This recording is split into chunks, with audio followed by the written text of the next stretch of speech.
What do you do when you've beaten the entire game of Spiral Knights? You beat it faster.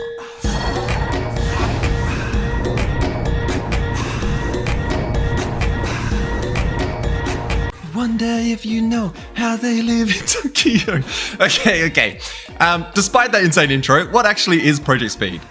Basically, I speed ran through every playable mission in the game 3 times to see how long it would take me to beat the game again with endgame gear, and to see how much I improved across the runs. Here's what I found. The total time for my first run of each mission across Tier 1 was 33 minutes and 34 seconds, while on Attempt 3, it took me 32 minutes and 26 seconds. This meant a total improvement of 1 minute and 8 seconds. You might think, that's not a lot of improvement, and yeah, you're probably right. Tier 1 has 10 missions, on average with 1 or 2 depths only, with a lot of these being randomized arcade floors. This made it really hard to find consistent ways to improve times, since there was so much RNG and just a few floors to run. The fastest mission was Blades of the Fallen at 1 minute and 16 seconds, whilst the slowest mission was of course our dear friend Snarblax at 5 minutes and 53 seconds.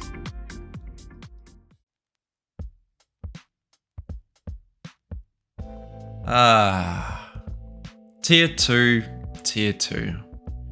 You wanna know what makes me so sad about this tier? I got slower! How does that even happen? This whole project is about going fast. I'm gonna be going faster, harder, better, faster, stronger. And the thing is, I know why. It's the motherfucking arcade gates in the missions. Sometimes you get a gate that you can finish in 40 seconds, and other times it takes 2 goddamn. Anyway, it's a cool tier, I guess. You get to fight 2 bosses, so that's nice. It took me 7 minutes and 9 seconds to beat the Jelly King, and 8 minutes and 45 seconds to defeat the twins, both being the longest missions in Tier 2, while the shortest mission was Chilled to the Bone at 2 minutes and 11 seconds.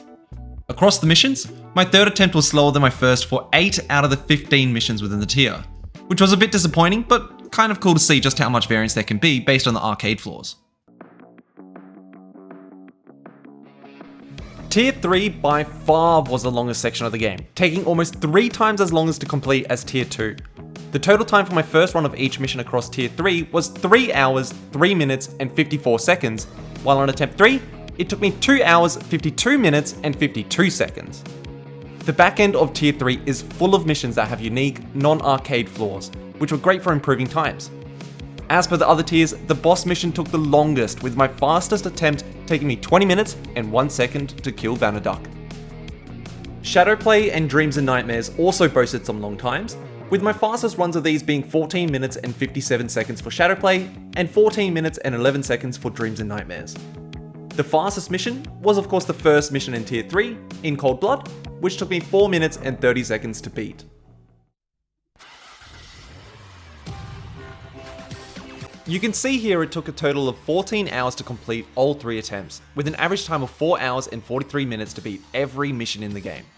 Something cool I noticed setting this whole thing up is that Tier 1 has 10 missions, Tier 2 has 15, and Tier 3 has 20.